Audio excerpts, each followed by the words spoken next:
uJesu wayenele yinkethi bese kuzwakala yena umsindisi athi is my chosen.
Azivula iBhayibheli kodwa ikhanda lami ngithambele kakhulu azivula iBhayibheli bazalwane ngikhulume nami ngihlale phansi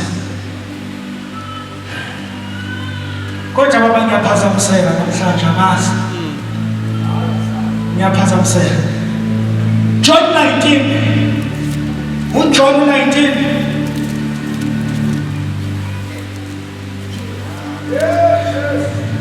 ngicela ukufundela John 19 siqala from 6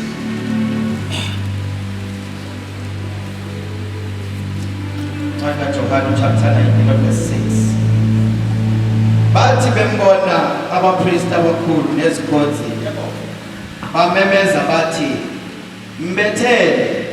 mbethele esiphambanweni uPilato wathi kubo mthatheni mina nimbethele esiphambanweni ngokuba angifumani icala kuye kepha abaJuda baphendula bathi sinomthetho thina ngalomthetho ufanele ukufa ngokuba ezenzile indodana kaNkulunkulu. Uqale ngokubhuda 25 uqala 25 sorry 25 yes noma ngivele ngikhulume baba ngilungile ngivele ngixoxe la masithasibuka ufunda uthi umamsathu bayiqala wamemeza washo ngezwe elikhulu wathi baba baqalele ngoba kwaza bakwenzayo walandela futhi iselelesi sayikhalela but this time kwase kuyahluka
Okay.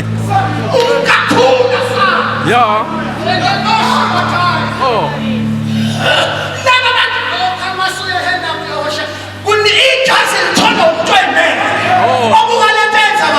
All right. Selemando le bashita. Futhi thwele ijazi. Wani thole sesemncane. Wase umama wakhe wagcina. Ngoba kuthiwa ezazozalwa. Kwakufunakala indawo la azozalelwa khona. Kwasemngena bonke umuntu okade ejumela amapriest. Kwasemngena. Wayesazi ukuthi uzozalwa umuntu. Wathi akunakhe mnakhe. Kodwa kunejazi abemhlele ngekross. Bebethi uma kusala ophisi ngihlanganise. Ingakho uzothola ibizo lalina eliphezulu. Ngoba abapriest babengagqoki. Babegqoka izinto ey'bizayo.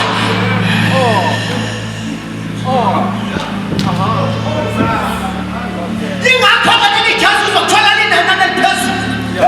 Lo muntu baba bamthatha bamnika ijazi usuke emakhe ezokho into enzakalayo. Mayesebuya esebuya esiphambanweni usebuya nomlayezo othi wemngani lalela namhlanje ukuphila kwethu kushintshile namhlanje ukuphila kwethu akusafani sengibuya ngendebo ngiye lapha esiphambanweni ngafika esiphambanweni ngahluthupha masengithola ingcebo.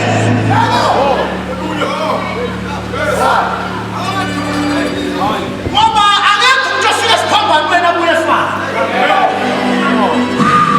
Mawufika esiphambanweni ubuye umlayezo wakho ushintshile. Mawufika esiphambanweni ubuye impilo yakho ishintshile.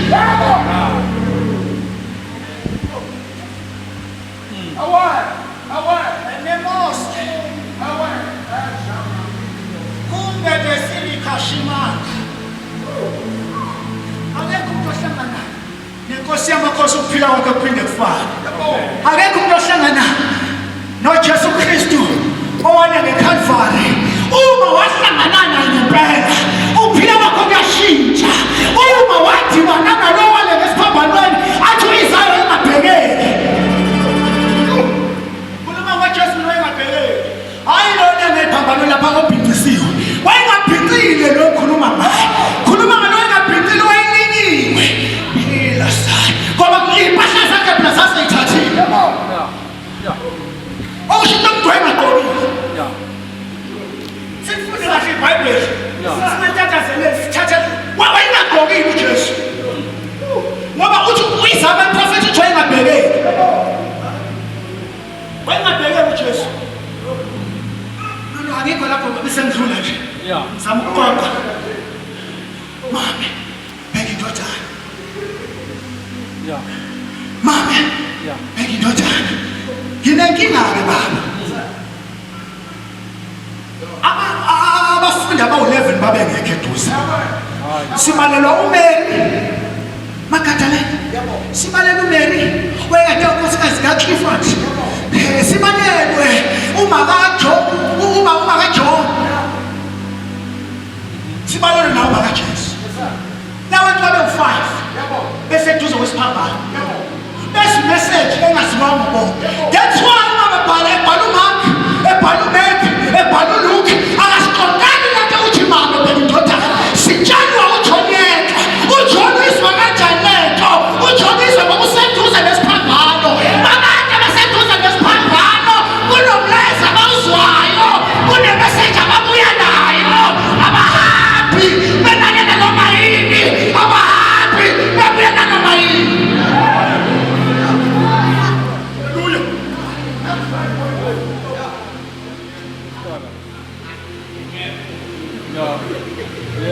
Akekho umuntu. Now you understand indaba uPeter asheshe anikezwe le responsibility. Uthi uJesu Peter feed my lamb. Wazi ngahluthi ebengeke eduze kwesiphambano Peter. Kwafanele asheshe aphuthukiswe yakhe assignment. Kwafanele asheshe alilizwe thola into ebelayithola. Kuphatha phupho. Esigcino laJohn. Wathi wena John ngoba ngiyazi ukuthi uzobula. Ngizobe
Yeah.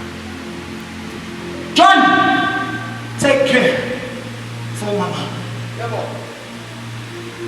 uNkulunkulu wonke umuntu umnikeze responsibility. Mawula yazi kahle ukuthi kune responsibility oyinikeziwe. Usuyiqalile yini? Yeah. Usuyazi responsibility yakho. Shephatha kalabasaya. Ngoba wonke umuntu mhlawumbe bathina wasinika responsibility. Kodwa sama-understand ukuthi yini asinika responsibility. Hele mashathaba. Sahamba ngokujwayela. Kanti ubaba wayazi ukuthi wayesinika responsibility. After responsibility kumele kuvele ama-fruits. Ungathokoziswa igama elikhulu. Ungathokoziswa nawukhololo baba. But angazi ukuthi lo khololo uze na responsibility.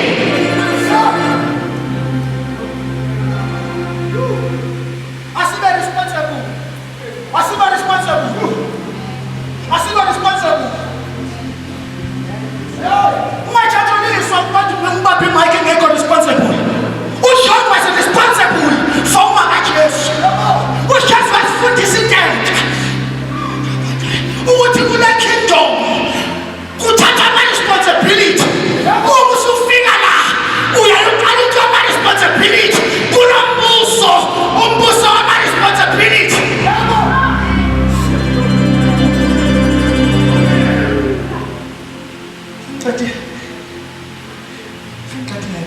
Kodwa kunengoma mina.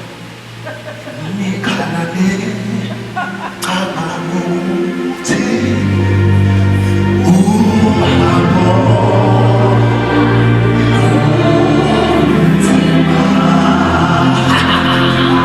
alukho nzima lolu hambo. Lolu hambo lunomusa. Le ndlela iyahambeka. Le ndlela iyahambeka. Kuyahambeka. Uma usuyazi responsibility yakho kuyahambeka. Konke kulungile. Shimamangele baba sathana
nokuqala kwaNekaJesu kufanele iqale kahle egadini nayo. Kwakuthola amagadi amabili, uthola i-Eden, uthola iGetsemane. uJesu usegadini uyathandaza. Uthi thandazani bana, mina ngisayothandaza le. Kodwa njalo mayibuye bafika balele labo. Ngoba laba ahamba nabo, they have not come to rectify anything. uJesu uhlutshwa i-assignment. Noma umzimba wakhe bekhathala. Naye bezozela fana nomuntu wonke. Ngoba uyi-100% man, 100% God. Ngamanye amazwi uthi umuntu lewawuswa oshathalamaye. Ikhaphane hesa. uJesu eGetsemane dabo. Kwasukile imihora elinye. Oh my God. Hayi. Nathi qale ngadile kaJesu. Ngoba nabo bakuboniwe egadini. Manje uNkulunkulu wayizama umsinaqale egadini. Fanele ngene ingadi ekho. Yayingekho ingadi yayifanelekile ngaphandle kweGetsemane. Oshathalamaye. Abanye abantu abafundile bathi this word is named Getsemane means to squeeze. Until the product die. Ngoba konke kufuneka squeeze kuye. Matha konophela kufuneka squeeze kuye. Eshathalamaye. Manje uJesu bayamkhaphela. Sebemkhaphelela kwindawo yakhe yokumbethela. And then the yokumbethela ibizwa Golgotha. This word Golgotha comes from the word Golgotha. It is the word Golgotha. Why? It's because David there was not Goliath. My little Goliath, I couldn't come back at Golgotha.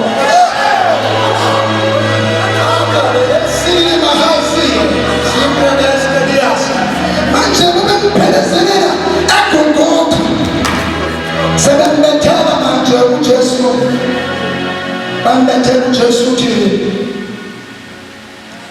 Eloi Eloi elama sabakathana. Thixo wam undishiyela nina.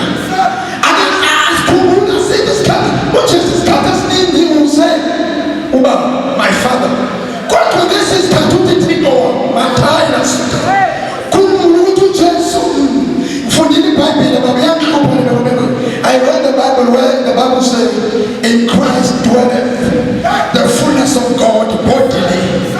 And now inkinga yami sekuthenini mayise siphambanweni manje simfa ngathi baba kodwa ethi Thixo ngamanye amazwi seyizibona ukuthi akufanele ngiba indoda. Shaka ngoba manje asawule wenziwe isono akasasi isono. Shaka yakhomo mosila akasasi isono ngoba wazizwa kenhlupho zethu sabanye nakubo.